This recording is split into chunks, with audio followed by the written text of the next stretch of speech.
এবারের ঈদের দিন ও ঈদ পরবর্তী দিনেও রাজধানীর বিনোদন কেন্দ্রগুলোতে নেই শিশু কিশোরদের কোনো প্রকার কোলাহল। হাতিরঝিল, যমুনা ফিউচার পার্ক যেন জনমানব শূন্য। ঈদের মৌসুমে নেই ঈদের আমেজ। বিস্তারিত সহকর্মী জয়নাল আবেদিনের প্রতিবেদনে ক্যামেরায় ছিলেন আকবর কবির। ঈদের ছুটিতে রাজধানীর বিনোদন স্পটগুলো হয়ে ওঠে লোকে লোকারণ্য।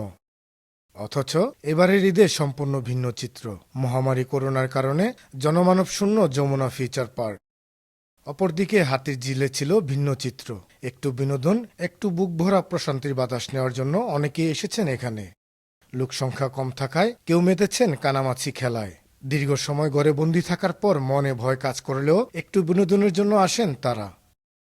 কষ্টের মধ্যে দিয়ে ঈদটা পালন করতেছি, আর দোয়া করি যাতে আল্লাহর কাছে সামনের বছর যাতে এই ঈদটা না আসে। প্রতি ঈদের তুলনায় ঈদটা একটু খারাপ গেছে, কারণ করোনার কারণে খারাপ লাগছে অনেক, কোথাও ঘুরতে যেতে পারি নাই। এবার ভালো না, কারণ ঘরের ভিতরে বসে থাকা তো আর ঈদ করা যায় না। এখন ঈদের মধ্যে সবাই একটু বাইরেইছি, যে কেউ নাই, তারপর মৃত্যুর ভয়, তারপর একটু বাইরেইছি, একটু মনের খুশি দেওয়ার লাগে আর কিছু। আসলে ঈদটা এবার আমার কাছে ভালো লাগেনি, কারণ আমার এবার বাড়িতে যাওয়ার কথা ছিল, আমার বাবা মার সঙ্গে থাকার কথা ছিল। মুখে হাসি বুকে বল নিয়ে পার করেছেন এবারের ঈদ। তবে মনে ছিল প্রিয়জনদের হারানোর ভয়। আর এমন ঈদ যেন কারো জীবনে না আসে, এমনটাই প্রত্যাশা সবার। রাজধানীর হাতিরঝিল থেকে জয়নাল আবেদিন, আনন্দ টিভি, ঢাকা।